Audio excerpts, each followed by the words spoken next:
நீங்கள் ரொம்ப நாளாக சேஞ்ச் பண்ணணும் அப்படின்னு நினச்சிட்டு ஒரு ஹேபிட்டை உங்களால் இன்னும் சேஞ்ச் பண்ண முடியலையா?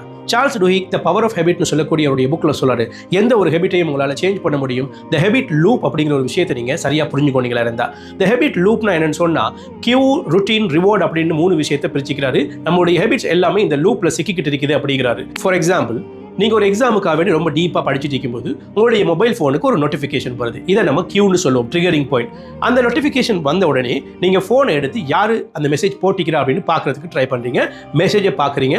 அதுக்கப்புறம் நீங்கள் கண்டினியூஸாக உங்களை அறியாமலே 3 hours 4 hours சோஷியல் மீடியாவில் நீங்கள் டைமை ஸ்பெண்ட் பண்ணிக்கிறீங்க. ஸோ இதை நம்ம ஆக்ஷன் சொல்லுவோம், ருட்டீன் சொல்லுவோம். இந்த ருட்டீனால ஒரு சாட்டிஸ்ஃபேக்ஷன் கிரியேட் ஆகும். சாட்டிஸ்ஃபேக்ஷன் நம்ம ரிவார்டுன்னு சொல்லுவோம். நீங்கள் ஒரு ஹேபிட்டை சேஞ்ச் பண்ணணுமா இருந்தால், எலிமினேட் பண்ணணுமா இருந்தால், நீங்கள் ஈதர் கியூவை எலிமினேட் பண்ணணும், ட்ரிகரிங் பாயிண்ட் எலிமினேட் பண்ணணும். அப்படி இல்லைன்னு சொன்னா ருட்டீனை சேஞ்ச் பண்ண வேணும். நீங்க ஃபீல் பண்றீங்களா இருந்தா உங்களுடைய எக்ஸாமுக்கு படிக்கும்போது டிஸ்ட்ராக்ட் ஆகுறீங்க அப்படின்னு மொபைல் போனை உங்களுக்கு கிட்ட வச்சுட்டு படிக்காதீங்க. அப்படி இல்லைன்னு சொன்னா இன்னொரு ரூம்ல வச்சுட்டு நீங்க படிக்க ஸ்டார்ட் பண்ணுங்க ஃபோக்கஸா.